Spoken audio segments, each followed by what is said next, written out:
What's up, YouTube? Mike from Mass here, Mass Aquariums at the Haynes Garden here. And I kind of wanted to shoot a video because I do a lot of gardening. And in my opinion, I think gardening and fish keeping are like basically the same hobby. You know, they're just applied to different mediums. They both require a good ecosystem. They need water quality, nutrients, and you sort of have to create the right balance for what plants you're planting together. You have to do a lot of companion planting, and like fish keeping, you know, you don't want to plant certain types of plants that will take over your other plants. You don't want to have certain corals that'll take over other corals with warfare or grow over them or take over your tank. And that's sort of, you know, in my opinion, kind of the similarities. They both have nitrogen cycles. They both rely on beneficial bacteria to break down waste. In gardening, the soil bacteria converts to organic matter and essentially into plant food. And in fish keeping, bacteria converts toxic fish ammonia into nitrates, which acts as a natural fertilizer as well as coral food. You know, a lot of corals like zoas they like what they call dirty water, you know, a little bit high nitrates. And the same with gardening, folks. These nice beefsteaks here. What else we got? Carrots.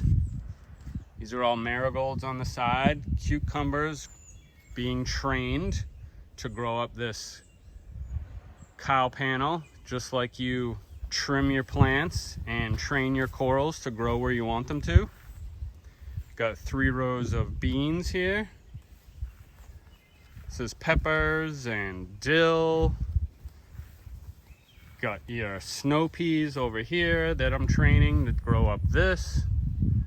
Strawberry patch that is exhausted. Gardens need water, fish tanks need water. You have to monitor your pH, your hardness. Essentially, in both, use fertilizers, and a lot of plant fertilizers derived from fish waste. I have a lot of fertilizers I use that are crushed up shells and kelp and lobster, all sorts. Coast of Maine makes a great fertilizer for plants that is really derived from all sorts of sea life.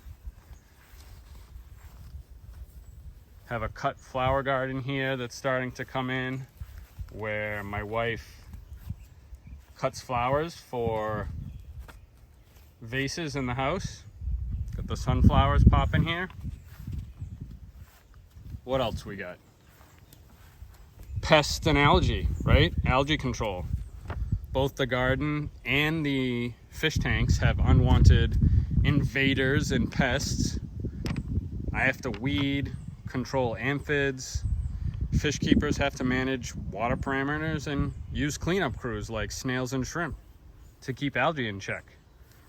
Every year I release a bunch of ladybugs in my garden to keep the amphids and all the pests that want to eat away the garden. You've got to watch out for slugs. Squash bugs will do a number on your garden, trust me. I've had beautiful zucchini and cucumbers just about to explode just to see it all destroyed by squash bugs. And that's what can happen in your fish tanks, folks. Unwanted pests come in on corals. You keep fish to eat those pests. You dip your corals to prevent them from eating your expensive corals. And so why wouldn't you do the same in a garden where you're spending all this time and energy and money just to see it all go to waste, right? What else? Design of a garden. You can see here I've got a bunch of 6 by 4 foot beds. And I'm a big fan of design in aquariums as well as my house. And I don't like things just willy-nilly all over the place. I like them neat. And that's the same with aquariums. They both require a creative eye to build a visually appealing space. And whether you're designing a flower bed or, in my case, an aquascape, you know, that's another thing they have in common. Patience, routine. You got to water your garden. You got to take care of it. You got to have a lot of patience while things slowly grow. It takes a long time.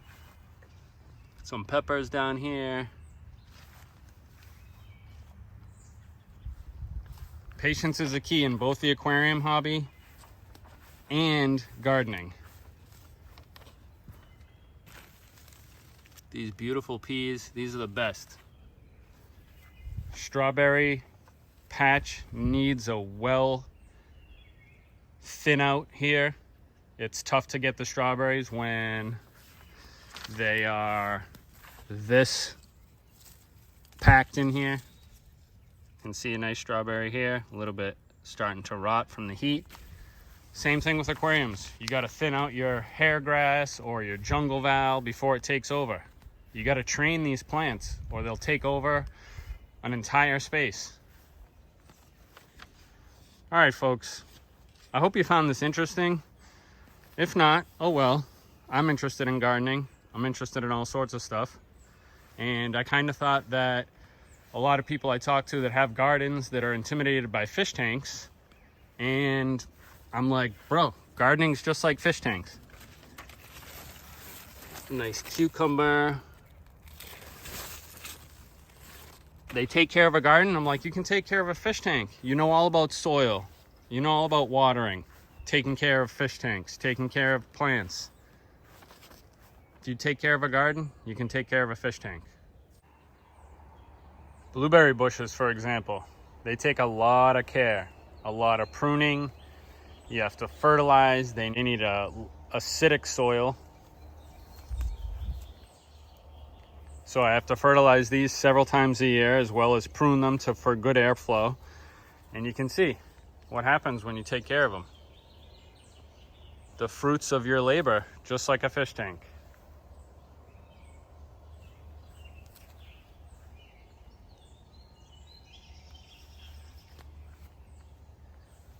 About to fill up a giant bowl of blueberries. All right, folks. Mike from Mass here. Gardening and aquariums. If you can do one, you can do the other. Peace. I'm out.